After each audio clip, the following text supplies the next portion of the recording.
Assalamualaikum warahmatullahi wabarakatuh.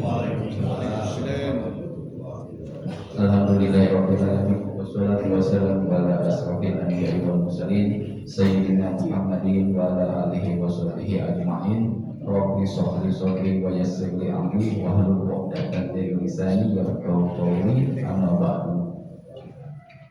Puji dan syukur marilah kita panjatkan kehadirat Allah Subhanahu wa taala karena atas limpahan rahmat-Nya pada pagi ini kita masih diberikan nikmat sehat, nikmat iman, nikmat Islam dan juga nikmat panjang umur sehingga kita masih dapat melaksanakan sholat subuh berjamaah dan mengikuti taklim subuh pada pagi hari ini. Mudah-mudahan segala amal ibadah yang kita kerjakan diberi ganjaran pahala dan mendapatkan ridho oleh Allah Subhanahu wa taala. Amin amin. Tidak lupa juga sholawat dan salam semoga senantiasa selalu tercurah kepada baginda Nabi Muhammad sallallahu alaihi wasallam, kepada keluarganya, kepada sahabatnya, dan semoga kita semua mendapatkan syafaatnya dalam yaumil akhir nanti. Amin amin. Jemaah masyarakat yang kami hormati, sebelum memulai taklim ini izinkan kami menyampaikan beberapa maklumat, yaitu maklumat yang pertama mengenai laporan kas musyawarah kelas bertanggal 26 April 2025. Laporan kas pada minggu lalu sebesar 9.702.436 rupiah, lalu pemasukan tanggal 27 April sampai 2 Mei sebesar 1.733.000 rupiah, pengeluaran dari tanggal 2 Mei hingga 4 Mei 2025 sebesar 2.141.883 rupiah, sehingga sisa kas BKM Musyalikas sebesar 9.253.553 rupiah.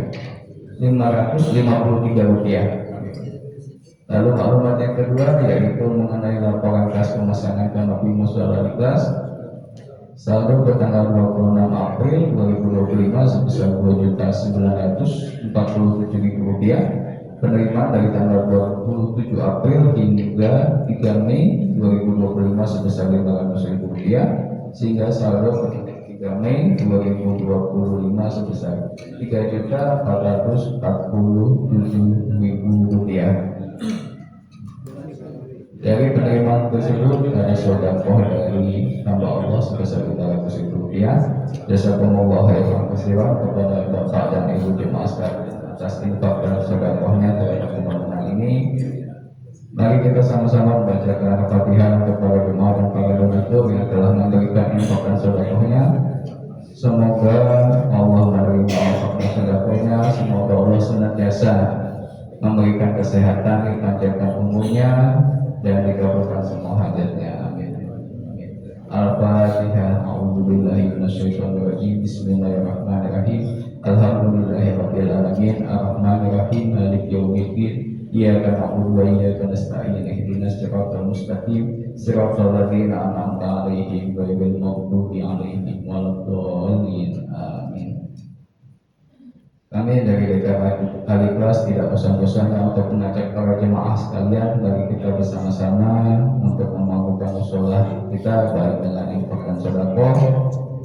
Selain itu juga kami ingin menginformasikan kepada para jemaah bahwa mushola Aliklas masih memiliki hutang kepada vendor untuk kanopi sebesar 24.791.000 rupiah, sehingga kami masih membutuhkan support dari para jemaah untuk bisa membantu melunasi hutang tersebut. Insya Allah setelah hutang itu selesai, untuk kedepannya masih banyak proyek dari Musyalikas yang akan dikerjakan, yaitu salah satunya perbaikan gapura Musyalikas, pembuatan TPA, dan juga pembuatan pantry untuk Musyalikas. Saya mencoba mengambil kutipan dari Quran surah Saba ayat 39. Katakanlah, sungguh Tuhanku melapangkan rezeki dan membatasinya bagi siapa yang Dia kehendaki di antara hamba-hambanya. Dan apa saja yang kami infakkan, Allah akan menggantinya, dan Dialah pemberi rezeki yang terbaik. Semoga Allah selalu memberikan kita kemudahan dalam segala kebaikan. Amin amin ya rabbal alamin. Lalu alamat yang ketiga yaitu Ustadz yang mengisi kajian pada pagi hari ini, yaitu diisi oleh Ustadz Haji Juhaidi Abdullah SAG dengan tema fikih kurban dan akikah. Alhamdulillah beliau sudah hadir di tengah-tengah kita.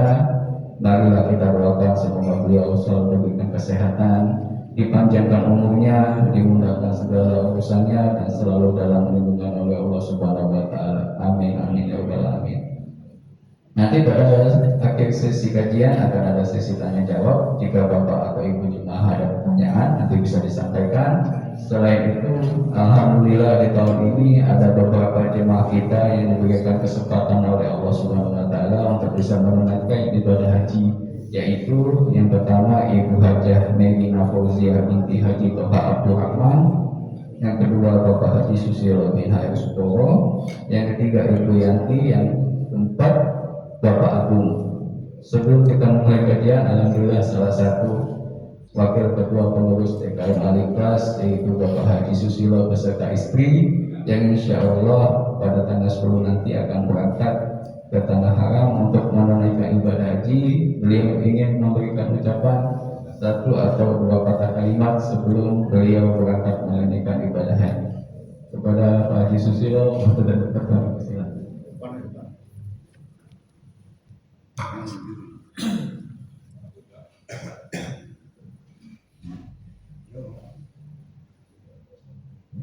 Terima kasih atas waktunya yang diberikan. Assalamualaikum warahmatullahi wabarakatuh. Alhamdulillahirabbil alamin wassalatu wassalamu ala mursalin wa ala alihi washabihi ajmain. Asyhadu an la ilaha illallah wa asyhadu anna Muhammadan abduhu wa rasuluhu. Pertama-tama kita panjatkan puja dan puji syukur kehadirat Allah Subhanahu wa taala yang mana pada pagi hari ini kita semuanya masih diberikan nikmat iman Islam, yang terutama sekali nikmat kesehatan, sehingga kita dapat berkumpul dalam rangka talabul ilmi yang dibawakan oleh Ustaz Haji Juhaidi Abdullah. Mohon izin Ustaz. Salawat dan salam tak lupa kita tunjukkan kepada baginda Nabi besar Muhammad SAW. Baik untuk musyawaratu pada pagi hari ini saatnya berkumpul di Majelis Taklim. Kami dan istri mohon izin atau pamit kepada Bapak, Ibu dan saudara-saudara sekalian. Alhamdulillah kami dipanggil kembali untuk menunaikan ibadah haji pada Allah Subhanahu wa Ta'ala bersama istri. Kemudian juga saya mohon maaf apabila mungkin di dalam keseharian saya, baik itu di media sosial maupun di interaksi antara kita, ada kekhilafan atau kesalahan yang kami tidak sadari. Untuk itu saya dan ibu dan istri mohon maaf yang sebesar-besarnya kepada para jamaah sekalian. Kemudian juga tak lupa saya ucapkan terima kasih kepada seluruh jamaah Mushola Aliklas yang telah memberikan supportnya kepada kami selama ini. Kemudian juga saya juga mohon maaf apabila ada kekurangan di sana sini. Kemudian juga kami akan mendoakan kepada Bapak, Ibu, adik-adik, saudara sekalian, mudah-mudahan juga insya Allah akan memanggil kepada jamaah Mushola Aliklas untuk berhaji dan berumroh. Untuk itu juga mungkin insya Allah nanti saya juga akan mendoakan Ustadz dan jamaah semuanya di sini. Nanti insya Allah di sana saya akan mengirimkan doanya. Saya juga mohon doanya untuk supaya diberikan kekuatan fisik kepada ibu terutama sekali ya, karena akhir-akhir ini mungkin beliau karena mungkin lelah ya, berjuang dengan kesehatannya. Saya juga mohon doanya kepada jamaah semuanya untuk dapat melaksanakan rangkaian-rangkaian haji, baik itu rukun haji, wajib haji, sunnah, dan menjauhkan dari larangan-larangan haji. Mungkin itu aja sambutan dari saya. Mudah-mudahan semuanya sehat walafiat, tidak kurang suatu apapun. Demikian yang dapat saya sampaikan. Billahi taufiq wal hidayah. Wassalamualaikum warahmatullahi wabarakatuh.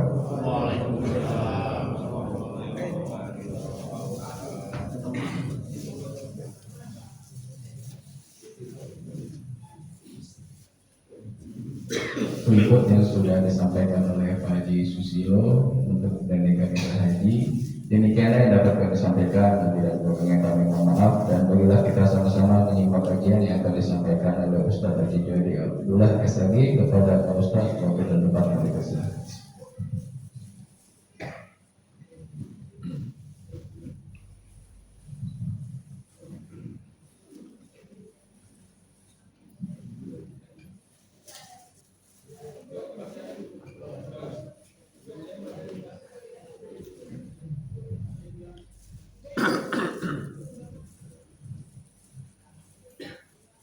Assalamualaikum warahmatullahi wabarakatuh.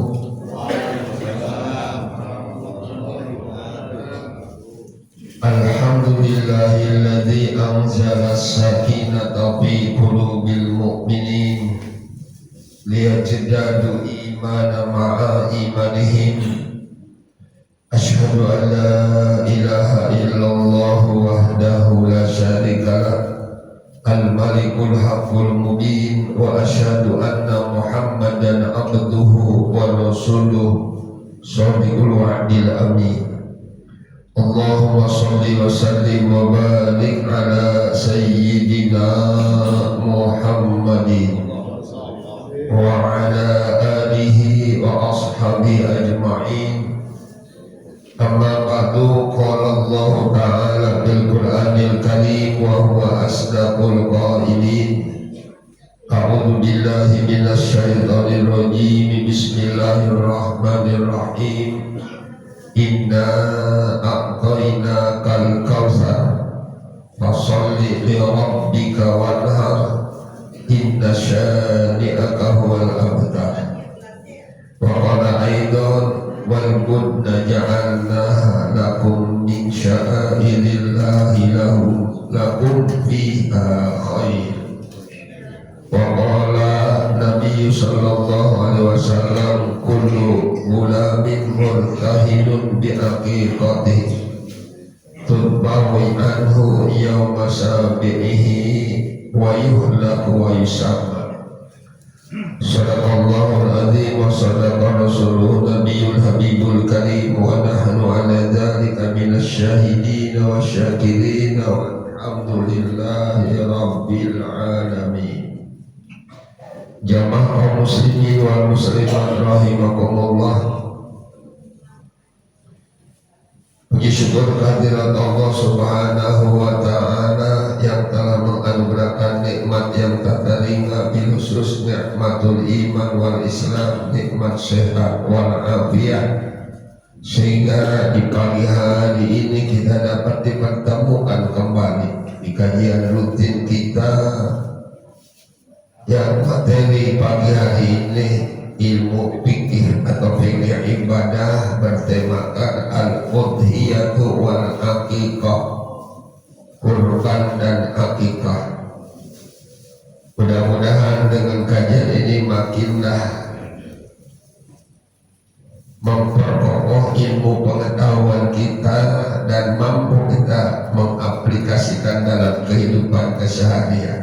Salawat teriring salam semoga Allah aturkan pada junjungan alam panutan kita Nabi besar Muhammad sallallahu alaihi wasallam. Para jamaah rahimakumullah, singkat-singkat saja karena kajian akikah dan kurban ini sudah biasa tiap tahun kita ini untuk memperdalam kembali saja. Nanti di akhir ada tanya jawab biasa. Bismillahirrahmanirrahim. Qala al-mu'allif rahimahullah wa nafa'ana bihi wa bi'ulumihi bid-dharain amin.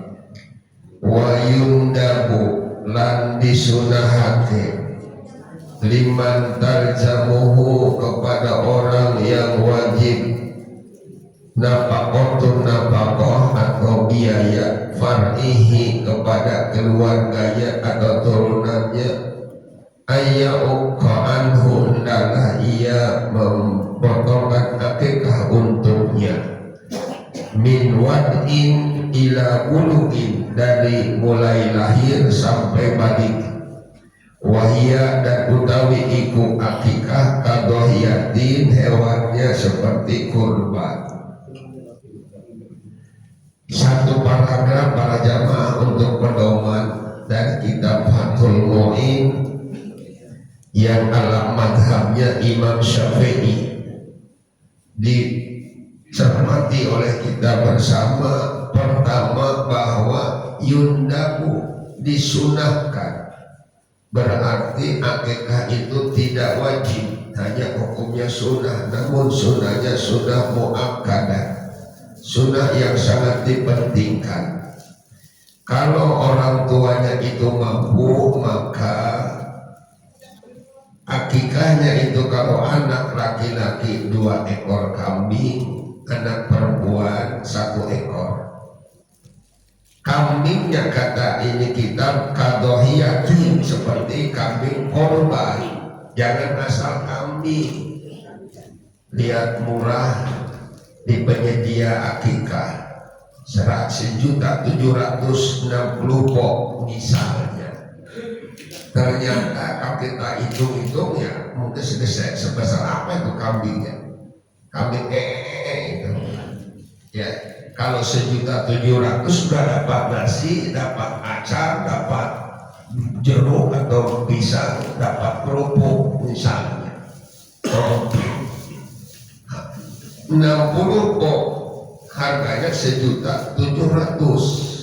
Padahal di sini kata musonib wahia yang utawi ibu akikah kadohiyatin, berarti kambingnya seperti kurban. Kalau harga kambing kurban 3 juta atau 4 juta, berarti akikah juga sama, jangan asal kambing saja.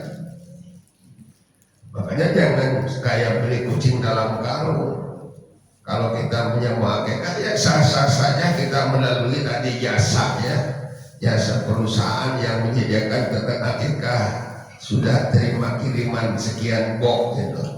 Tapi tentunya tadi kita jangan tidak lihat kita sambil menyerahkan itu nama anak yang mau akikahin, nanti mau dipotong maka itu kambingnya, maka kita lihat harga segitu sebesar apa. Kalau memang orang betul-betul mampu, kecuali kalau tadi saking inginnya nih akikah anak, kemampuannya segitu, apa boleh buat gitu. Karena ini disunahkannya bagi orang yang mampu. Lalu yang kedua itu kaitan hewannya ya. Liman tarjamuhu nafaqatun far'ihi, kata musonib, kata ini kitab, disunahkannya itu akikah kepada orang yang wajib nafkah kepada itu anak. Jangan dibalik. Kadang-kadang di kampung itu Pak Haji ada suka dibalik. Yang motong akikah bukan anak, bukan bapak, bukan kakek, tetapi anak atau cucu nikahi mbahnya sudah meninggal. Padahal di sini yang wajib, kalau dikatakan wajib di mana punya kewajiban, punya tugas untuk mengakikahi anak itu kan tadi orang yang wajib nafkah kepada anak, berarti orang tuanya ke atas tuh. Baik orang tua kandung maupun tadi ayah bundanya, maupun tadi berarti mungkin dibantu oleh kakeknya bernama Haji Haris, kakeknya misalnya, bantunya. Jangan dibalik. Sebab ada kadang-kadang kalau di kampung, termasuk di kampung saya, pas mbahnya atau akinya itu meninggal, pas mau 40 hari, matang puluh kata orang kampung, motong kambing. Ini katanya akikah siapa? Akikah apa? Padahal di sini di kitabnya kan kata baginda Rasul, kullu mauludin murtahinun bi akikatihi, setiap anak yang dilahirkan anak bukan mbah. Jangan terbalik. Anak kandang lain mbah. Mbah mah geus teu kudu. Sebab rentetannya nanti murtahinun bi akikoti itu ya tutbau anu yauma sabihi itu kata Nabi. Dipotongkannya akikah itu hari ke-7 dari kelahirannya. Mbah hari keberapa itu? Oh, udah meninggal lagi ya gitu kan. Nah, yang kedua kata Nabi selain itu tadi wayuh laku digunting rambutnya. Masa mbah udah tinggal ambil lagi rambutnya. Wayuh sama diberikan nama mbahnya sudah dikubur. Makanya enggak pas itu. Orang yang sudah meninggal diakikahi enggak pas. Kalau udah meninggal dikorbanin pas. Ahlus Sunnah wal Jamaah berpendapat nyampe pahalanya. Walaupun ada pendapat lain sudah meninggal mah nggak perlu banyak. Yang kurban itu yang kurban yang hidup saja. Ada yang berpendapat demikian. Tapi saya ngikutin pendapat sah dan boleh kita yang hidup berkorban diniatkan korbanin mbah yang sudah meninggal. Nanti ada keterangannya. Jadi berkaitan dengan akikah ini. Lihat hadis Nabi dan lihat ungkapan ulama ya. Yang ngarang ini kitab Fathul Mu'in jelas pas ini. Di sini dikatakan kapan waktunya akikah, tadi yang mengakikahnya udah jelas. Nggak usah nanya lagi, Pak boleh enggak saya nikahi mbah saya, jangan nanya lagi. Ya. Atau Pak boleh enggak saya nikahi awak EDW, jangan nanya lagi. Kalau sekarang sudah umpamanya ingat-ingat atau ditanya dengan orang tua kita nggak diakikahi, kenapa nggak diakikahi? Mungkin dua masalah itu. Orang tua kita tidak akikah mengikahin kita. Mungkin dua perkara. Satu karena memang duitnya atau akikahnya nggak ada, duitnya nggak ada. Kalau kambingnya nggak ada, lah yumkin rasanya. Tapi paling daerah-daerah tertentu saja. Yang kedua mungkin bukan kambing dan duitnya yang tidak ada, ilmunya. Ya kadang-kadang kan kalau zaman dulu nggak seperti zaman now. Kalau zaman now pengajian di mana-mana ada. Coba zaman dulu Pak Haji Aris, jarang itu pengajian seperti sekarang ini. Ustadz para kiai ya ada pada keliling ya antarkan ilmu. Kalau dulu harus kita datang ke kiai. Memang itu ngaji yang benar memang begitu sebenarnya. Hanya kita datang ke kiai enggak, lalu ngaji seperti ini enggak, rugi. Mana aja lah yang sempat gitu kan. Hanya resikonya gitu. Resikonya kalau kiai atau ustadznya yang datang pulang harus bawa berkah gitu doang. Nah gitu kan, enggak terlalu berat-berat amat sih yang gituan mah. Ya. Nah ini jamaah yang dimuliakan Allah. Jadi jelasnya di sini kalau begini kitab mulainya sekarang, mulai akikah min wad'in ila bulugin, dari mulai lahir sampai balik. Nah, bisa saja hari ini lahir kandang anak nih, nanti malam langsung pemain akikah bisa. Karena ini kita kan asal dah lahir aja gitu kan. Ila bulugin sampai balik. Berarti pengertiannya begini Ibu. Kalau umpamanya sholat duha diawali dari 6:30 misalnya akhir sholat isyraq, awal sholat duha 6:30, diakhiri misalnya ditentukan oleh fikih sampai jam 11. Lalu bagaimana kalau sholat duhanya jam 11:15 atau 11:30? Sah enggak? Iya. Sekali lagi, kata fikih misalnya nih, sholat duha dimulai jam 6:30 sampai dengan jam 11. Kalau kita sholat duhanya jam 11:04, sah enggak? Jangan ragu. Dimulai jam 6:30 sampai dengan jam 11, lalu sholatnya jam 11:04, sah enggak? Masih ada waktu enggak? Masih ada. Tadi kan batasan dari sini sampai sini. Nah, dari sini sampai sini. Lalu kalau di sini yang dasar itu kan streaming bukan tadi kan niatnya sholat duha, dipikir ditentukan dari jam 6:30 atau akhir isyrok sampai dengan jam 11. Lalu Pak Haji Susilo sholat duhanya 11 udah lewat 1/4. Masih dalam waktu atau sudah di luar? Kalau sudah di luar berarti sah atau enggak? Itu atuh. Masih sah-sah kene baik dibedakan sampai jam 11. Kan udah ditentukan. Ini misalnya gitu, misalnya ya. Karena kan sholat itu ditentukan waktunya kan.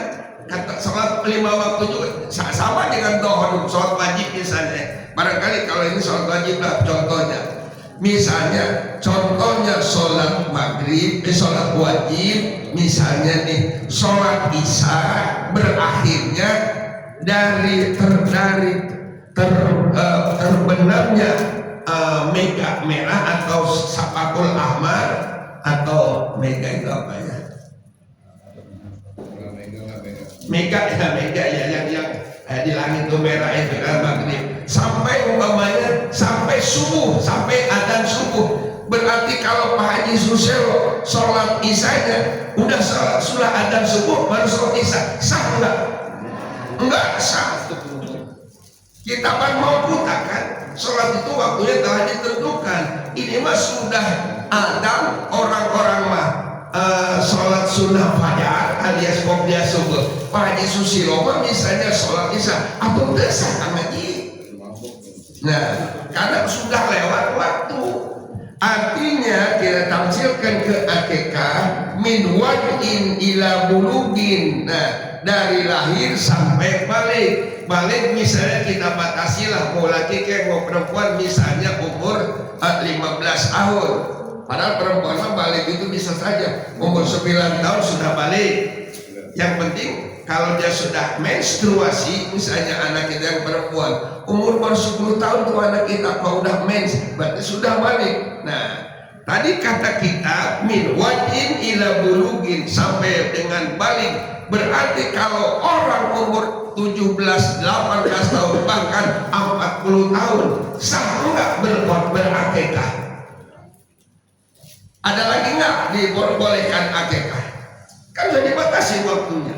Min wajin ila bulugin. Nah, apalagi kalau dihubungkan tadi dengan hadis Nabi, ketika akikah itu diumum di situ yuhlaku, artinya digunting rambutnya, wajib sama diberikan nama. Atau umur 40 tahun mah rambutnya juga udah berapa banyak. Kemudian nama kan sudah diberikan, sudah terlambat itu kalau akikah umur 40 tahun atau umur 20 tahun. Dan kebiasaan kalau yang namanya akikah di masyarakat kita biasanya kan sambil gunting rambut itu baik kan digendong. Namun segede endang digendong sah udah nggak gendong gitu. Lalu rambutnya kan bukan simbolisnya digunting, kemudian besoknya digundulin, ditimbang berapa gram itu rambut. Kalau rambutnya ada 5 gram berarti siapkan emas 5 gram bagi orang yang mampu. Lalu emas itu diuangkan dan disedekahkan kepada fakir miskin. Begitu itu kaifiat atau tata cara akikah, prosesinya seperti itu. Nah, makanya di sini juga wahya kadohiyatin, sedangkan dombanya ya seperti domba adalah kurban. Ya dohiyah tidak kawan kurban tadi. Lalu muncul pertanyaan, bolehkah berkorban dengan sapi, berakikah dengan sapi? Nah ini pertanyaan yang kadang-kadang muncul itu. Ya udahlah, karena tadi anjurannya kalau anak laki-laki 2 ekor domba, anak perempuan 1 ekor domba, berarti jangan cari-carilah pakai sapi, cari kambing aja lah, nggak usah bikin masalah. So, kalau umpamanya nanti korbannya sapi, muncul lagi pertanyaan, lalu kalau sapi berarti harus 7 anak dong. Lalu ya cari orang yang 7 anak siapa lagi, kan masalah lagi. Berarti nggak usah nanya pakai sapi, pakai kerbau, pakai unta. Yang layaknya namanya akikah biasanya kambing atau domba, hanya seperti domba kurban, gedenya atau harganya kurang lebih seperti itu. Nah inilah para jamaah penegasan hukumnya seperti itu. Sebab suka muncul, Pak, tidak boleh katanya berkorban kalau belum diakikahi. Nggak ada itu ketentuan begitu sebenarnya. Kalau memang dia tadi kan akikah hukumnya sunnah juga kan, hanya sunnahnya muakkadah, berarti tidak wajib, makanya tidak ada tadi menjadi syarat untuk berkurban. Setiap orang berkurban harus sudah akikah, makanya suka muncul pertanyaan, boleh nggak akikah kurban kalau belum akikah? Nah, gitu. Padahal kalau kita renungkan di tadi, kalau sudah lewat balik berarti jangan berpikir akikah lagi. Kalaupun rezekinya melimpah ruah, cukup berpikir kurban. Akikah hanya seumur hidup sekali bagi yang mampu tadi, sedangkan kurban tiap tahun. Dan kurban diceritakan adalah afdalu minas sodaqah. Kurban lebih utama ketimbang sodaqah yang lainnya, termasuk ketimbang akikah. Jadi lamun kaundang sekarang berpikir nek akikah, ya nanya emak di kampung, nang siapa mau boro-boro akikah, emak bageula boro-boro akikah, kebuka itu. Lalu kaundang mikiran hayang akikah, mending korban, nggak pernah mikirin akikah lagi. Sebab akikah mah kewajiban orang tua. Orang tua nggak mampu, yes sudah selesai, tidak ada kewajiban lagi, tidak ada kesurahan lagi. Sekarang kembali kalau korbannya memang korban sendiri, bukan dikorbanin oleh orang lain, boleh kalau korban. Tapi kalau akikah adalah tadi man tarjahu nafaqatun, orang yang wajib berikan nafkah. Satu tuh batasannya. Yang mudah-mudahan nanti nggak ada pertanyaan lagi, bolehkah Ustadz kalau belum akikah berkorban? Nah, jangan ada tanya lagi. Kalau sekarang mah kita berpikir apalagi musimnya adalah berkorban. Nanti korban bagaimana hebatnya itu pahala korban. Kemudian wala yuksaru anmun, sunahnya. Nah ini yang perlu nih. Sunahnya akikah itu wala yuksaru anmun, jangan dipotong tulangnya. Artinya sunahnya itu dari sendi ke sendi saja. Atau penyiap menyentuhkannya akan jasa akikah itu begitu enggak. Nah nggak usah dicincang katanya. Kalau yang ada itu mah ada apa tadi ada sendi-sendinya tadi. Nah, itu begitu sunahnya. Kemudian yang kedua watasoduku dimatbuhin, sunahnya dibagikan sudah masak. Benar ini. Yang ketiga sunahnya lagi masakan manis, berarti dimasaknya masak manis. Semur berarti pakai kecap mau 2 botol gitu kan. Gitu Bu ya. Nah itu supaya anaknya manis budi kata para kiai begitu. Kemudian yang berikutnya lebih afdol, nah ya wa ayat disabiin wa wiladatihi. Nah itu betul sama dengan hadis Nabi, disembelikannya hari ke-7 dari kelahiran tadi. Kemudian yang berikutnya itu berkaitan dengan ini, yaitu yang asuhu ilal fuqara'i ahabbu min nidaihim, lebih utama kata dibagikan kepada fakir miskin dibandingkan dengan diundang. Jadi ini bukan tidak boleh ya, ngundang itu bukan tidak boleh, lebih utama tadi dibagikan. Tidak ada cerita harus pakai nasi, pakai buah, pakai acar segala macam, nggak ada. Ada pokoknya begitu dimasak dibagikan satu mangkok fakir miskin.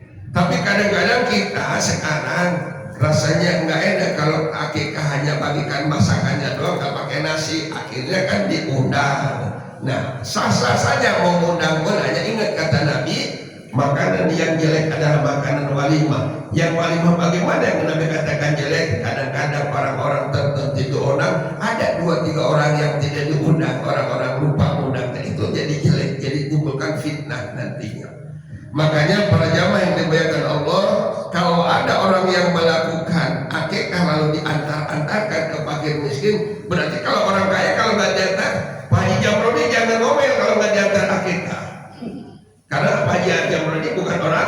miskin. Pak Haji Haris nggak usah ngomel. Kalau nggak diundang, karena orang kaya, nanti orang miskin, al-fuqara kan. Lebih utama gitu, bukan berarti tidak boleh. Lebih utama kepada fuqara wal masakin. Nah, diantarkan.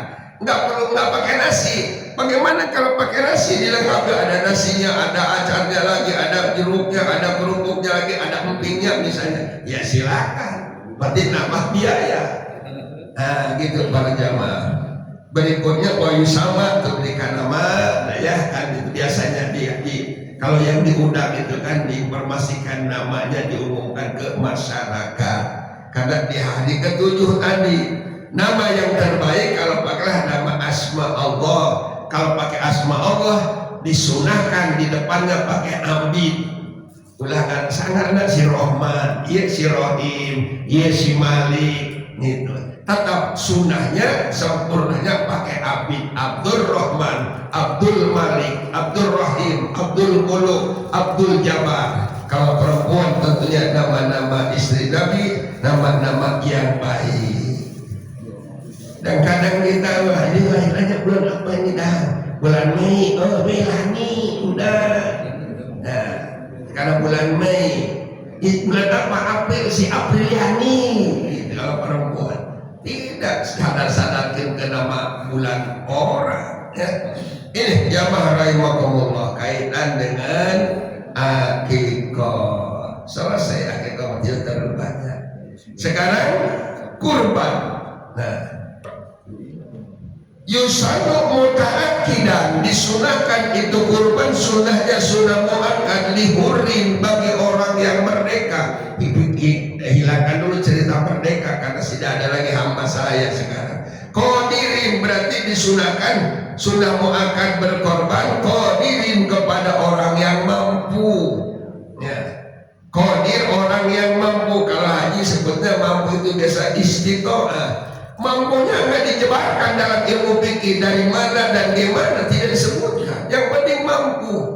Korban itu ada cerita di medsos ini yang jualan kambing korban. Begitu jual datang seorang ibu ya setengah tua lah ibu datang gitu, nanya-nanya hewan kambing korban. Dia nanyakannya ini kannya kang berapa nih harganya gitu. Oh ini 2.700.000 katanya gitu. Waduh dia bilang pasnya berapa bang? Kata pasnya berapa bang? Gitu. Nggak senang 2.600.000. Kodok-kodok ada kantong dia ada 2.500.000. Katanya kang hanya ada 2.500.000. Kompromi lah mereka pedagang itu ya dengan teman-temannya. Akhirnya diberikan dah 2.500.000 itu harga domba tadi untuk korbannya. Dia mungkin kayaknya sesuai dengan uangnya. Diantarkanlah nyampe ke rumah itu, rumahnya ya Allah ya Rabbu, rumahnya lantainya tanah, kacanya ke atas itu kelihatan langit, biliknya marolo, namanya rumah bilik. Ayat palupuna tidak ada itu kursi segala macam ini dan itu tidak ada. Ada tergeletak nenek tua, emaknya goler, ada anaknya satu laki-laki. Cerita ditanyakan oleh itu ternyata dia seorang tukang nyuci, ingin korban untuk emaknya sebelum meninggal, ingin berkorban. Dia ngumpulin duit hasil nyuci. Ada nggak di sini kira-kira tukang nyuci berkorban? Nah, sampai merinding kata teman dalam riwayat itu ya. Tukang nyuci pakaian kulit ngumpulin sampai emaknya juga memang nangis gitu ya. Luar biasa hebatnya itu ketaatan dengan untuk ibadah melaksanakan kurban tadi. Nah makanya jamaah dimuliakan Allah Subhanahu wa taala, mampu ini macam-macam. Bisa saja mampunya tadi ya dengan cara contoh dan Abu Hatim itu kata Sufyan Tsauri, Imam sahabat bernama Sufyan As-Tsauri berkata, saya punya teman katanya punya sahabat namanya Abu Hatim.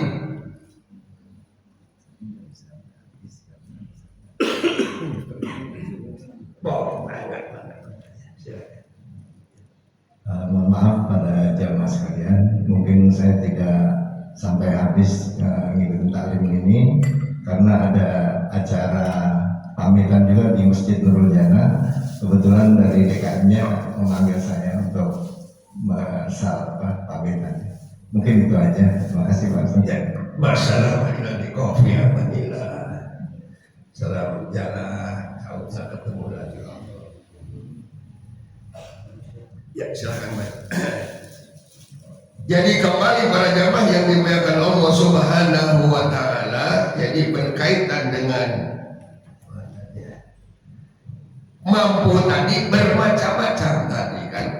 Abu Hatim kata Sufyan Tsauri ketika mendengar penjelasan Rasulullah tentang kurban, bahkan lakum biha khair kata Rasulullah, tetap bagi kamu dalam kurban itu adalah kebaikan-kebaikan yang banyak. Bahkan Ibnu Katsir mengatakan banyak pahalanya kurban, kata Ibnu Katsir. Kalau kata Mujahid sampai pahala nanti di akhirat, kurban itu manfaatnya syiar agama Allah.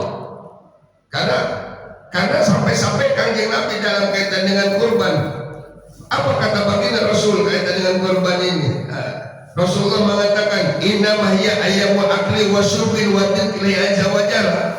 Hari kurban adalah hari makan dan hari minum. Artinya makan minum bareng-bareng itu. Bukan makan minum sayur asam, makan minum daging kurban. Jangan terlalu kaku amat kita jadi panitia kurban sampai takut makan ini, takut makan itu, takut gitu kan. Dia katakan tidak boleh ini, tidak boleh itu. Ada yang boleh, ada yang tidak boleh gitu kan. Jadi di sini pada jamaah yang dimuliakan Allah Subhanahu wa taala, berarti kaitan dengan Abu Hatim setelah mendengar penjelasan Rasul luar biasa sampai baginda Rasul menyatakan al-udhiyatu utawi iku kurban likulli sya'ratin hasanatun, setiap satu lembar bulu kurban hasanah, satu kebaikan. Hitung aja ibu bilang berapa banyak itu bulu kurban tadi. Kalau domba, kalau sapi berapa banyak itu bulunya. Satu lembar bulu ada satu kebaikan. Lalu kata baginda Rasul ada lagi yang berkaitan dengan ini adalah apa? Kaitan dengan kurban ini. Baginda Rasul memberikan penjelasan lagi kepada para sahabat. Ma'amila adamiyun min amalin yawman nahri.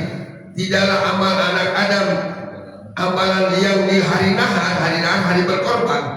Ahabba ilallah, yang amat sangat dicintai oleh Allah adalah min ihraqi dam, selain dari mengalirkan darah alias berkorban. Innaha, sesungguhnya kurban kata Rasulullah, latati yaumal kiamah, akan datang nanti di hari kiamat, bikuruniha dengan tanduk-tanduknya, wa as'ariha dengan bulu-bulunya, wa adlafiha dengan kuku-kukunya. Artinya bukan rambutnya datang, bulunya datang, kukunya datang, tanduknya datang. Artinya pahalanya di hari kiamat, ini pahala bulu, ini pahala tanduk, ini pahala kuku. Daging mana disebutkan dalam hadis ini? Kenapa dagingnya disebutkan? Sudah susah menyebutkan. Bulunya saja satu bulu satu kebaikan. Kalau ada sejuta bulu, sejuta kebaikan. Kukunya aja yang tidak bernilai di hadapan manusia, di hadapan Allah ada pahalanya itu kukunya. Itu tanduknya. Apalagi dagingnya. Makanya ketika menjelaskan ini kata Nabi berikutnya, wa inna dama la yaqau min Allah bimakanin qabla ayyaqal ardi fayat patibu biha nafsan. Kata Rasul, itu pahala kurban belum saja darah sampai di tanah, pahalanya sudah sampai ke hadirat Allah, sudah dicatat pahalanya di hadirat Allah Subhanahu wa taala. Padahal darah belum sampai ke tanah ketika disembelih itu.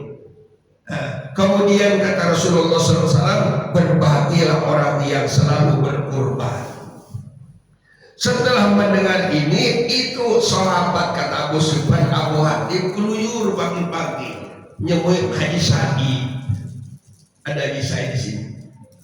Nggak ada hadir. Tapi ada lingkup ini Haji Said kan, yang suka jualan kurban itu. Nah, ngutang itu Abu Hatim, ngutang itu Haji Said. Dia punya uang tapi tidak cukup untuk satu ekor domba. Tidak cukup untuk satu ekor domba, tapi ingin di tahun ini karena pahalanya besar, luar biasa, sampai bulu-bulunya, sampai kuku dan tanduknya ada pahalanya di hari kiamat nanti. Bahkan para kiai di kampung itu menyebutkan bahwa kurban itu nanti menghantarkan jadi kendaraan kamu menuju surganya Allah Subhanahu wa taala. Tapi bukan pahaman detail bahwa nanti yang korban sapi 7 orang naik sapi, korban kambing 1 orang naik kambing, bukan. Kan di sana nggak ada sapi, nggak ada kambing. Saking besar pahalanya sehingga pahala itu menghantarkan ke surga gitu. Makanya Abu Hatim utang. Kalau aku belikan semua ini duit, kata Abu Hatim, berarti dapur tidak berasap nanti 1 bulan. Kalian penghasilan 1 bulan misalnya 4 juta misalnya. Nah, lalu yang dipakai persekot beli kambing, kalau memang ada persetujuan dari Pak Haji Said yang tukang jualan hewan kurban tadi, maka dia utang. Sisanya dikredit tiap bulan. Ya, makanya suka ditanya, boleh nggak katanya itu kurban dapat kredit kurban, dapat patungan segala macam, atau dapat arisan segala macam. Ya kodir itu tergantung tadi, tidak boleh tergantung itu berkurban dapat ngutang. Ternyata Abu Hatim ngutang, dibawa kepada Nabi dari Marko, ya Abu Hatim saya ngutang katanya. Lalu untuk bayarnya ada, memang untuk bayar sudah ada perjanjiannya. Kalau di tadi juga sebenarnya bisa, tapi nanti 1 bulan nggak masak di rumah, anak istri gitu. Makanya ngutang dia caranya. Khawatir tahun depan saya sudah nggak ada lagi, rugilah saya kalau tidak berkorban, kata Abu Hatim. Nabi mengatakan jempol hebat kau, katanya luar biasa. Kita mah nggak berani itu, padahal penghasilan kita ada. Kontrakan aja 10 pintu, 10 pintu kali 600. Berarti berapa? 6 juta. Kenapa nggak berani berkorban Pak Haris? 900 1 pintu. Berarti 10 pintu 9 juta. Tidak perlu utang itu. Nah ini bukan nekan-nekan Pak Haris ini. Mintilah Haji Haris supaya itu KBH. Sebut nama Haji Haris siapa aja yang punya penghasilan, apa kontrakan, apakah gaji, apakah apa. Sampai begitu Abu Hatim, saking inginnya berkorban karena pahalanya besar, sampai bisa mengantarkan ke surga gitu. Nah tadi kalau yang saya ceritakan, tukang cuci pakaian bisa ngumpulin dapat 2,5 juta. Kenapa kita tidak kurban sama sekali? Yuk istaghfirullah, kata Nabi, tanya diri kita masing-masing, sudah berapa kali kita berkorban? Korban ada anjurannya adalah tiap tahun bagi orang yang mampu. Hanya mampu tadi macam-macam cara, terserah mau cara bagaimana, yang penting halal thayyibah gitu. Bola dapat nipu lagi mau kurban. Inilah jamaah yang dimuliakan Allah, kaitan dengan kurban. Berikutnya apa yang berkaitan dengan kurban ini? Nah, di sini dikatakan, nah, kalau tadi domba bidap injit indok min lausanatun, domba atau kambing dengan umur 1 tahun, ini kambingnya kambing betis gembel, utus gembel. Yang kambing gembol tuh yang gede tuh, bukan kambing ya. Namun kambing kandang di kamu tuh kecil ya. Tanduknya udah panjang Ustaz, emang mengenai tanduknya, walaupun tadi tanduk ada nilainya, tapi kan utamanya nanti kan dagingnya gitu. Yang gede tadi ya harganya 4 juta atau minimal 3,5 juta, nah, gitu para jamaah. Kemudian yang berikutnya, nah di sini katakan berkorban itu binyatin kurban atau udhiyah tadi indah dapin, pertama ketika menyembelihnya.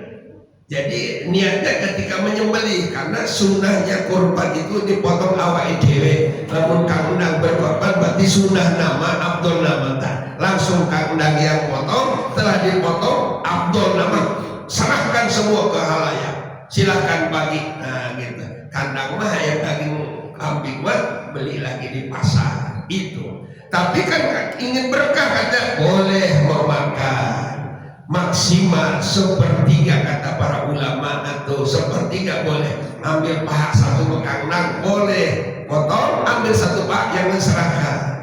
Jangan ini mah korban 1 ekor domba, pesannya kepada yang motong, nanti paha depan 1 belakang 1 antar ke rumah, jantung dan hati serta masuk kepala antarkan ke rumah. Yang orang lain mana?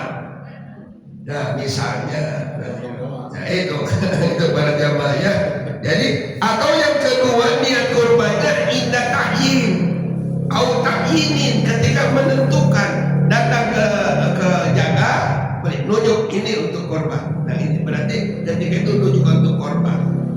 Jadi yang motong mah ya bukan niat kurban, niat memotongkan gitu. Haji Haris tukang potong misalnya, itu mana itu bahak aku potong kurban sebulan bin bulan maka bismillahirrahmanirrahim Allahu Akbar. Jangan sampai bismillahirrahmanirrahim, cukup bismillahirrahmanirrahim Allahu Akbar. Nah itu ketika motong kurban, tekan ke bawah, tarik ke atas, selesai. Jangan digojol-gojol ini, karena bedognya kurang tajam, mantap. Makanya hati-hati tukang motong. Kalau kambing, kalau sapi misalnya, sapi yang majunya kenor itu hati-hati itu. Kadang-kadang itu kalau pisaunya nggak tajam, ditekan ke bawah, ikut turun ke bawah. Gogoberannya itu, tarik ke atas, ikut ke atas. Akhirnya digosok-gosok begitu. Itu tidak abdol potong begitu. Apa umpamanya kebo, kalau kerbau kan kulitnya lebih tebal, hati-hati itu pisau betul sekali tekan, cus langsung tarik, selesai. Nah, gitu. Dorong kaluhur ke handap lagu jahna gaji salam abah uyah karena gaji kata-kata itu jampainya orang kampung kan lagu jahna gaji salam uyah karena gaji kalau kotor sampai demegan kambingnya dipotong. Atau kalau ayam dicabutin dulu bulunya, itu dolim itu namanya. Mau potong ayam cabutin dulu bulunya, coba kandang cabutin dulu kumisnya ya, kalau nggak menjerit itu sakit ya. Nah inilah jamaah diberikan Allah Subhanahu wa Ta'ala ya, berkaitan dengan masih kurban ya. Kemudian kalau kurban sunahnya bagian daging yang masak, maka tadi yang mentah ya, daging yang mentah. Jadi kaitan tadi diberikannya kepada siapa? Di sini yajib tasadduqu walau ala fakirin wahidna, pada orang fakir ya. Lalu bagaimana kalau orang kaya? Nah, walahu it'amun aghniya'ah la tamlikuhum, dan boleh juga orang kaya pun Haji Jamroni pun boleh makan, orang kaya pun boleh makan ya, bukan untuk dimiliki atau untuk disimpan, tapi boleh makan. Nah, jadi di sini para jamaah yang dimuliakan Allah, jelaslah bahwa kaitan dengan kurban ini tidak terlalu sulit tadi. Kalau Nabi katakan hari ini hari makan dan hari minum, berarti boleh memakan. Makanya kalau kita mau masak, ibu ya, namanya ibu tukang masaknya udah siapkan ya, jadi diatur sedemikian rupa. Itu biasanya biayanya itu biaya dari si mutohi, dari orang yang kurban ya, biayanya untuk beli berasnya, untuk sebenarnya makan ikannya supaya tidak timbul fitnah, ngambilnya dari mutohi.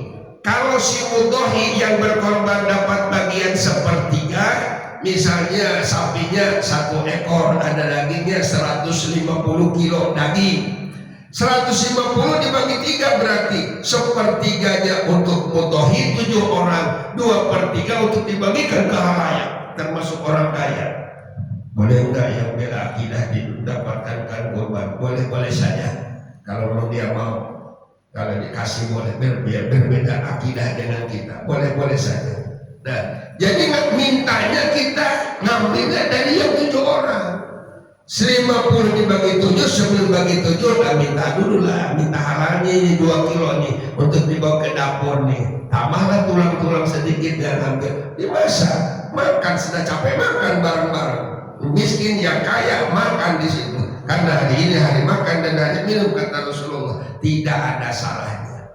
Jangan belum dipilah-pilah sudah ngejupol terus bawa ke dapur, itu jangan timbul fitnah. Nah makanya mintanya kepada bagian yang 7 orang tadi. Nah, bagaimana bolehkah itu menjual kepala? Nah ini cerita menjual kepala. Kalau kepala dijual kemudian duitnya dibagikan kepada fakir miskin lagi, boleh-boleh saja.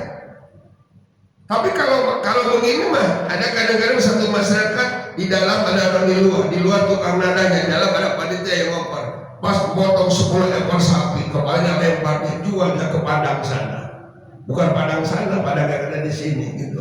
Satu kepala 300.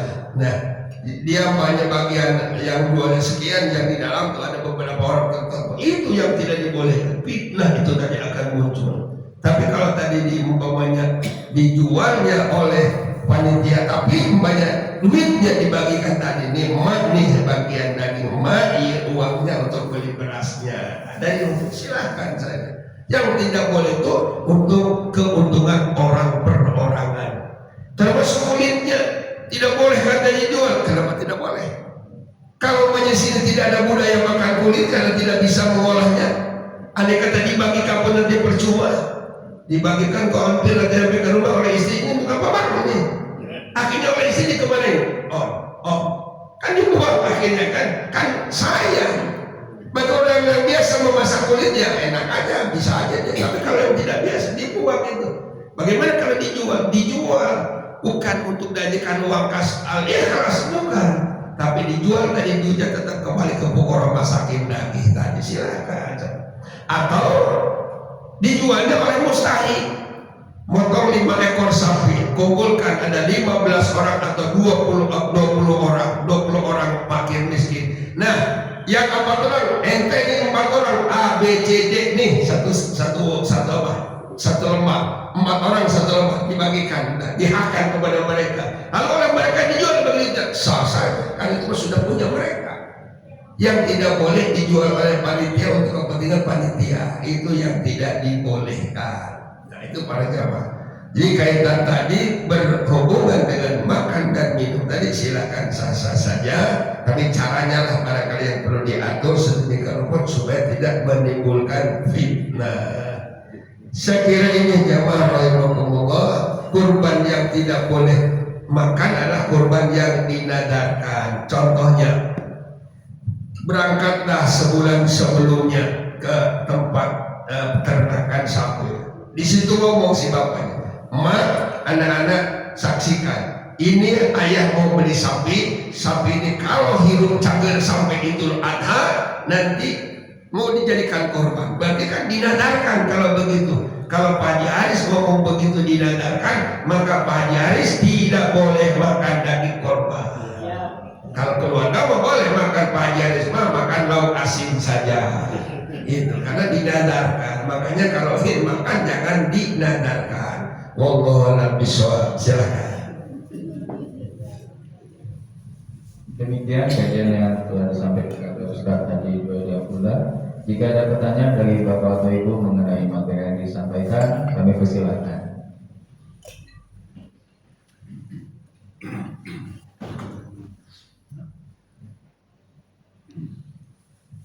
Assalamualaikum warahmatullahi wabarakatuh. Waalaikumsalam. Ustaz melahirkan akikah tadi. Ini contoh ini, si yang punya anak tidak memiliki kemampuan untuk mengakikahkan. Nah, ini orang tuanya pengen kakeknya ya, kakek si bayi ini, karena ini anaknya tidak bisa berkakekahkan, tidak punya duit, pengen diakikahkan. Tapi si kakeknya juga nggak punya duit, Saking pengennya dia cucunya diakikahkan, ya dia minta tolong kepada mantunya, yang juga nggak berduduk amat gitu, belum. Akhirnya dengan agak terpaksa si mantu kan nggak enak karena minta ini kan untuk menangkan anak adik iparnya dia, dengan segala upaya dia mengadakan. Tapi ya tentu dengan tidak longgar. Nah ini hukumnya gimana Ustaz? Terima kasih. Assalamualaikum warahmatullahi wabarakatuh. Itu namanya kan takaluk namanya, memberatkan diri. Tadi kan bagi yang kodir tadi, yang mampu gitu. Nggak mampu ya udah lapang dadanya. Jangan khawatir, kan ada orang pendapat begini. Kalau anak itu tidak diakikahi, berarti kan tidak ditebuskan. Kalau anak itu jadi anak soleh nanti dia berikan syafaat kepada orang tuanya. Iya kalau memang orang tuanya mampu tadi. Kalau nggak mampu nggak ada masalah. Andai kata umpamanya tadi kodirnya mampunya iuran karena sakingnya ini si mbahnya ini, aduh sayang aja ini saya cucu ini luar biasa senangnya, tolonglah bantu-bantu ke anak-anaknya dibantu. Sah-sah saja asal ada kerelaan tadi. Bahkan iuran anaknya si mbah tadi ini untuk membantu dia sama-sama setuju supaya ini anak ini diakikahi misalnya. Ada daya tarik tersendiri. Boleh, berarti kodirnya mampunya dengan cara dibantu oleh saudara-saudara yang lain, dikumpulin dapatlah seekor kambing atau domba, sah-sah saja. Tapi kalau tadi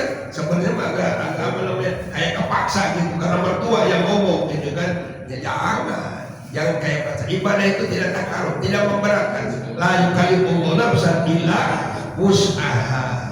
Allah tidak memberatkan itu yang mampu. Saya kira itu. Terima kasih. Ada lagi dari Bapak atau Ibu pertanyaannya? Tuh, ibu tuh. Iwan. Mas sebentar Bu. Coba dulu.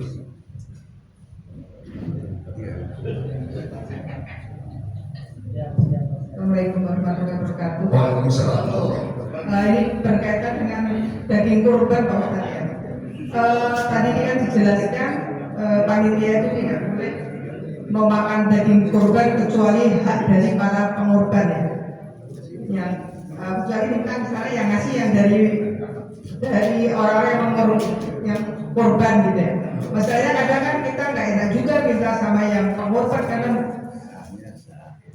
keluarganya juga kan jadi ditungguin juga anak keluarganya atau kerabatnya. Nah itu jalan keluar terbaik. Apa mungkin masak ayam aja atau gimana Pak Ustaz? Terima kasih. Tidak ada istilah tidak kebagian, semua kebagian. Yang miskin, yang kaya dapat, nggak ada. Yang tidak boleh makan sama sekali dah kurban yang dinadarkan. Kalau yang tidak dinadarkan boleh, hanya tadi kaitan untuk makan bareng. Yang abdolnya ngambilnya jangan ngambil dari yang 1/3, karena yang 2/3 mah orang ramai tidak tahu orang-orangnya. Mintanya untuk masak tadi adalah dari yang 1/3, sama yang 1/3 mah orangnya ada 7 tuh, minta izin ikhlas ridhonya. Kalau yang lainnya mah tadi yang kerja kayak yang nggak kerja di lingkungan ini semua dapat. Ya, tidak khusus miskin saja, tidak ada orang kaya pun boleh dapat untuk sekedar makan mah, gitu. Iya maksudnya pas kepanitiaan itu kan ada makan siang Pak Ustaz. Nah maksudnya itu daging korban itu untuk dimakan panitia siang itu gimana gitu? Mungkin sementara di luar kan mungkin belum semuanya selesai dibagi gitu. Biasanya namanya makan itu udah selesai kerjaan, tidak masalah lah. Mungkin orang datang mengambil daging, kita pada ini kan udah dimasakkan duluan, ya, jangan mengatakan itu nggak enak ya kan udah habis kerja kita makan bareng-bareng. Jadi mustahik pada pulang, nah makanlah di rumah atau masak di rumah. Mau ikut makan pun di situ boleh. Makanya kata Nabi hari ini hari makan dan hari minum kaitan dengan korban. Saya kira gitu penjelasan. Ya dimakan panitia itu asalnya dari mintanya supaya tadi jelas dari 7 orang tadi. Ya 7 orang. Jangan ngambil dari yang 2/3. 2/3 kan orangnya banyak. Si A, si B itu berapa? Iya. Artinya yang 2/3 itu hak orang lain gitu ya. Iya, hak orang lain. Termasuk sebenarnya ada juga hak yang kerja di situ juga ada di situ. Iya. Ya, karena semuanya kan dapat gitu kan. Ya untuk juga pulang memang dapat gitu ya kepada dia. Iya. Ya, terima kasih Pak. Iya, bukan dapat tapi mendapat sebagai mustahik. Sebab semuanya mustahik, semuanya kurban mustahik. Saya katakan tadi, hatta yang berbeda akidah pun di lingkungan kita boleh untuk menerima daging kurban. Wallahu a'lam bishawab. Assalamualaikum warahmatullahi wabarakatuh. Waalaikumsalam.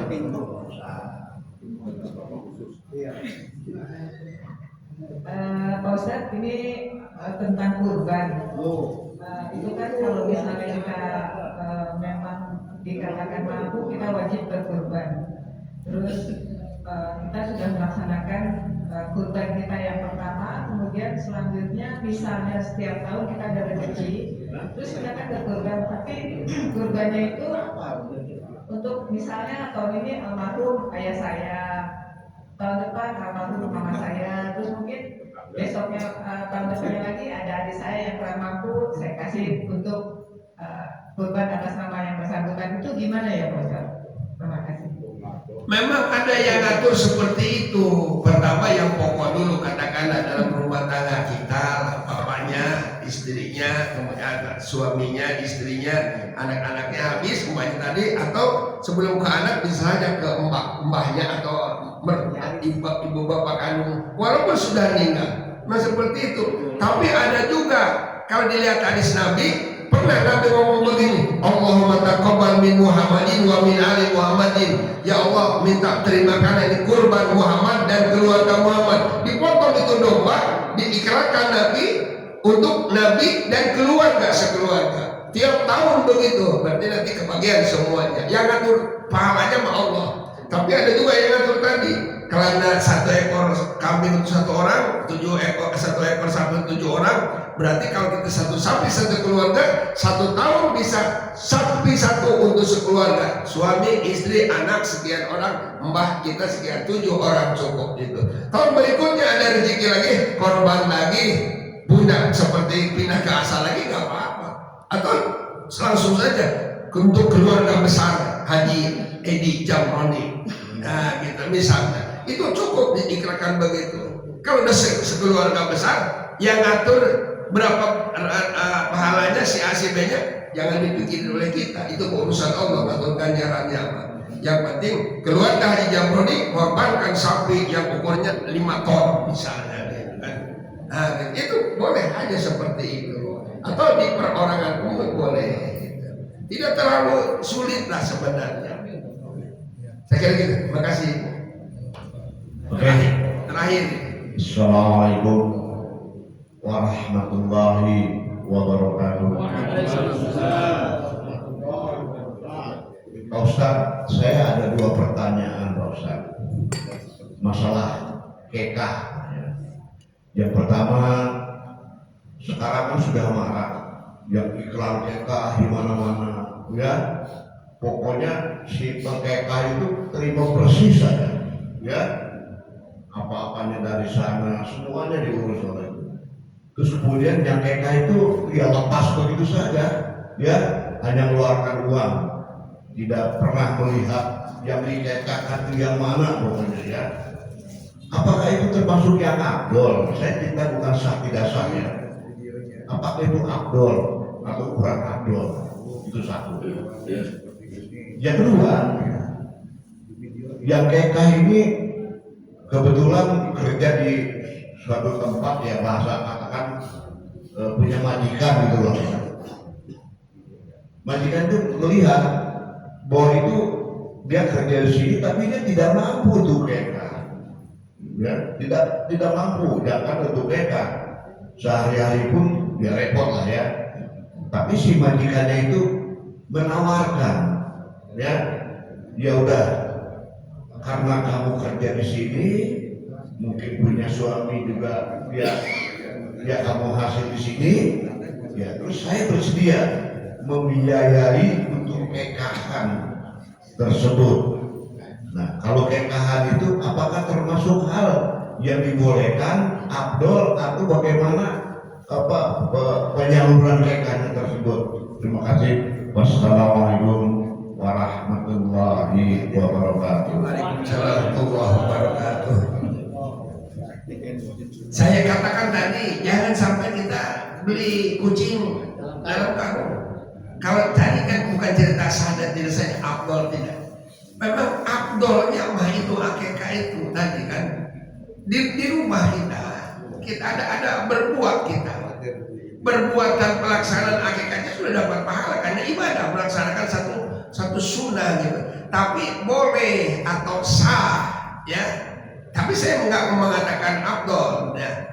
Tadi kan kalau abdolnya itu kan tadi masakannya begini, tadi kan udah saya jelaskan bagaimana ketika motongnya itu dagingnya atau tulang-tulang bagaimana tadi, lalu dibagikannya masakannya udah manis, dan itu kan abdolnya. Jadi yang kaitan dengan yang tadi, nah ini kan tidak tahu berat besar sebesar apa kambingnya. Nah, itu artinya kalau cerita abdol, kalau mau saya katakan kurang abdol. Yang abdolnya apa tadi itu kita lihatkan itu dombanya sebesarnya apa, karena katohiatin tadi, kemudian dipotong begitu caranya, syar'inya seperti itu. Apakah yang penerima penjasa akekah tadi udah syar'i atau belum? Perlu dicek kesyariannya. Kan nama anak pun serahkan ke dia kan untuk dipotong, ini namanya ini, akekahnya namanya ini gitu.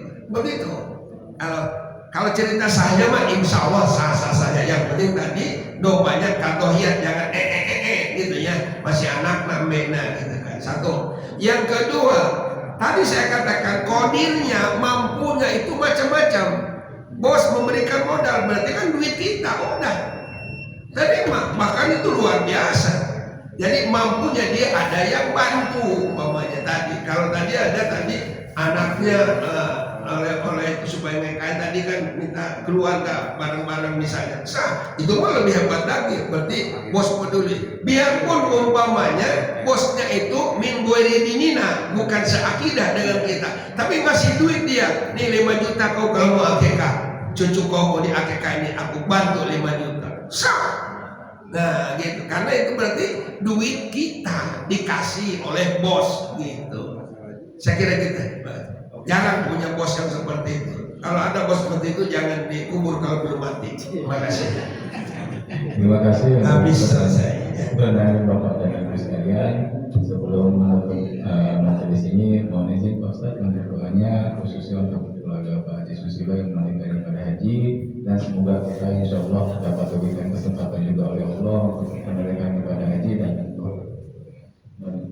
Allahumma shalli wa sallim ala sayyidina Muhammadin bil awwalin wal akhirin wa barik wa sallim wa radallahu tabaraka wa ta'ala kulli sahabat rasulillah ajmain hamdan yuwafi ni'amahu wa yukafi mazidah. Ya Rabbana lakal hamdu wa lakal syukur kama yanbaghi li jalali wajhikal karim wa azim sultanik. Allahumma shalli ala Muhammad wa ala sayyidina Muhammad. Allahumma ta'ala babal khair wa babal barakah wa babal ni'mah wa babal rizki wa babal quwwa wa basiat wa basalam wa babal afiyah wa babal jannah. Allahumma afina min kulli bala'i dunya wa adabil akhirah wa syarri wa syarri akhirah bihadil Qur'anil azim wa nabiyil karim syarra dunya wa adabil akhirah wa barallahu lana wa bi rahmatika ya arhamar rahimin. Allahumma aj'alhu hajjan mabrura wa sa'yan masrur wa dhanban maghfura wa tijaratan lan tabur bi rahmatika ya arhamar rahimin. Allahumma rabbana taqabbal minna innaka antas samiul alim wa tub alaina innaka antat tawwabur rahim. Rabbana atina fid dunya hasanah wa fil akhirati hasanah wa qina adzabannar. Walhamdulillahi rabbil alamin. Allahumma shalli ala sayyidina Muhammad. Wassalamualaikum warahmatullahi wabarakatuh.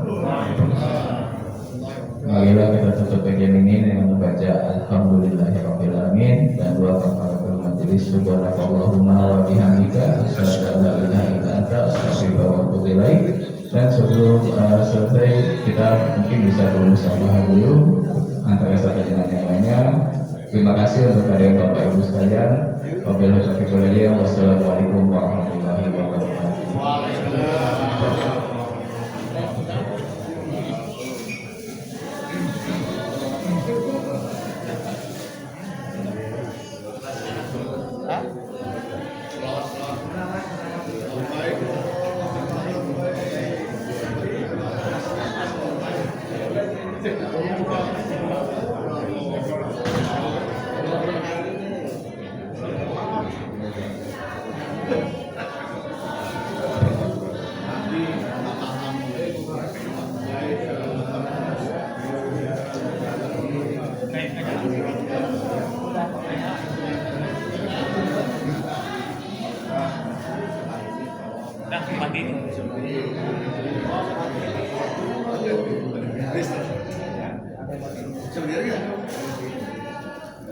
Cinta dalam